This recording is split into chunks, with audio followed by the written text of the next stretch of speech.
ఓం నమస్తే. ఆత్మీయులకు దేవదేవుని ఆశీస్సులు.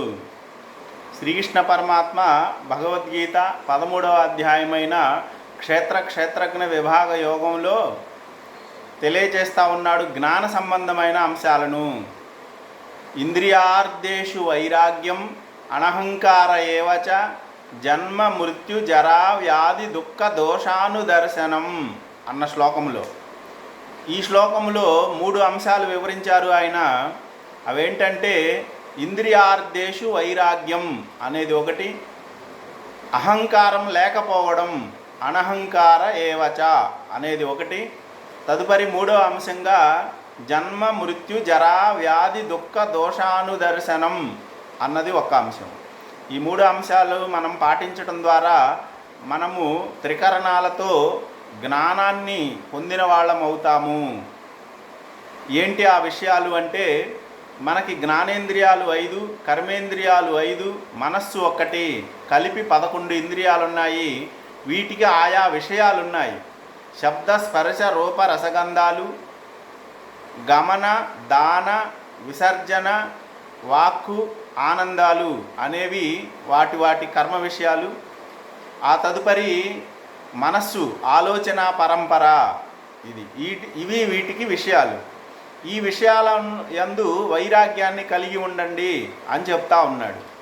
ఎందుకంటే జ్ఞానేంద్రియాలు కానీ కర్మేంద్రియాలు కానీ వాటి విషయాల యందు ప్రవర్తిల్లినప్పుడు లౌలిత్యం పెరిగితే వాటికి మనం బందీలు అవుతాము. కర్మ మనల్ని బంధించుద్ది. ఈ విషయాన్ని తెలుసుకోవాలని చెప్పేసి ఆయన ఇంద్రియార్థేషు వైరాగ్యం అన్న మాట చెప్పారు. తదుపరి అనహంకార ఏవచ, అహంకారము ఉండవద్దు అన్నారు.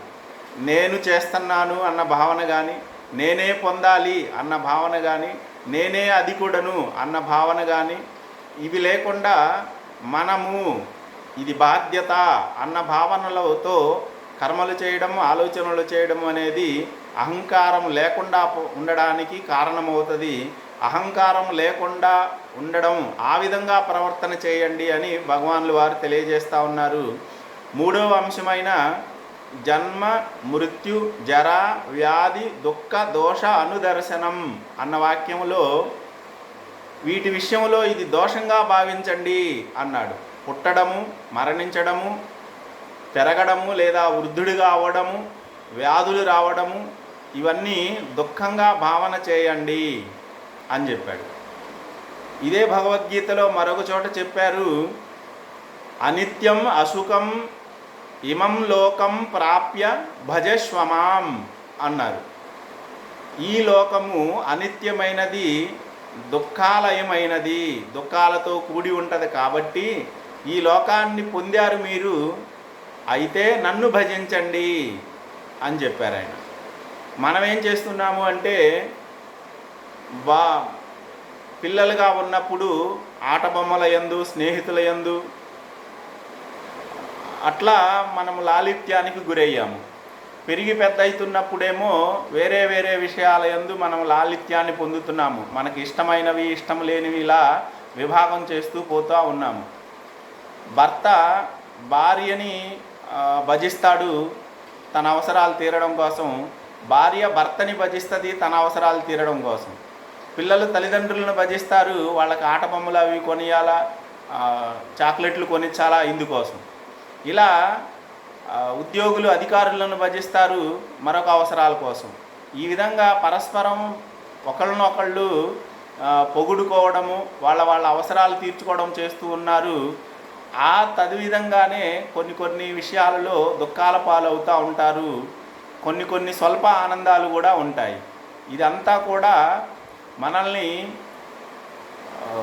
ముడిమేన ముడివేసి ఈ లోకంలో బంధించే అంశాలుగా గుర్తించి, ఈ జన్మ వద్దు, జర మరణాలు వద్దు, ఇదేమి వద్దు, మనకి కేవలం ముక్తి కావాలా, ఆ దేవదేవుని సాన్నిధ్యం కావాలా అన్న భావన సదాకాలం మనలో పెట్టుకొని ఈ విషయాలలో లోకములో జన్మించటం, పెరగడం, ఆయా కర్మలు చేయడం, తదుపరి మరణించడం, ఇది దుఃఖంగా దోషంగా భావన చేసి వైరాగ్య స్థితిని పొంది ఆ దేవదేవుని యందు అత్యంత భక్తిని కలిగి ఉండాలా, ఆత్మ విషయమై నిలకడ కలిగి ఉండాలా అన్న అంశాన్ని తెలియజేస్తూ ఉన్నారు. ఇంద్రియార్థేషు వైరాగ్యం, జ్ఞానేంద్రియ కర్మేంద్రియ విషయాలలో విరాగభావాన్ని కలిగి ఉండండి. అనహంకార ఏవచ, అహంకారము వద్దు. జన్మ మృత్యు జరా వ్యాధి దుఃఖ దోషానుదర్శనం, పుట్టుక మొదలు మరణ పర్యంతము ఈ మధ్యలో జరిగే నాటకం అంతా దుఃఖంగా భావన చేయండి. అనుకూలంగా శాశ్వతమైన జ్ఞాన సంబంధమైన వైరాగ్యాన్ని పొంది ఆత్మజ్ఞానము యందు నిలకడ కలిగి ఉండడం అనేది సంభవించింది కనుక ఈ 3 లక్షణాలని మన జీవితంలో మనం పాటించడానికి ప్రయత్నం చేయాలా. అందరికీ స్వస్తి. ఓం నమస్తే.